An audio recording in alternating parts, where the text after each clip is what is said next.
ભાવનગર શહેરમાં કાયદો અને વ્યવસ્થાની સ્થિતિ કથળી રહી હોય તેવા દ્રશ્યો ફરી એકવાર સામે આવ્યા છે. શહેરના દરબારી કોઠાર વિસ્તારમાં આજે ધોળા દિવસે હુસૈન સલીમભાઈ પઠાણ નામના યુવક પર કેટલાક શખ્સોએ તીક્ષ્ણ હથિયારો વડે હુમલો કરી તેને લોહીલુહાણ કરી દીધો હતો. પ્રાથમિક જાણકારી મુજબ આ લોહિયાળ હુમલા પાછળ પૈસાની લેટીદેટી જવાબદાર હોવાનું મનાઈ રહ્યું છે.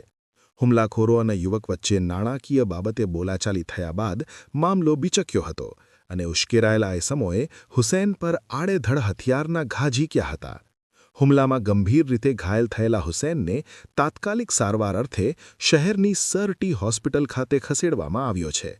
તેની હાલત અત્યંત નાજુક હોવાનું તબીબો જણાવી રહ્યા છે. ઘટનાની જાણ થતાં જ હોસ્પિટલ પરિસરમાં મોટી સંખ્યામાં લોકોના ટોળા ઉમટી પડ્યા હતા, જેના કારણે વાતાવરણ તંગ બની ગયું હતું.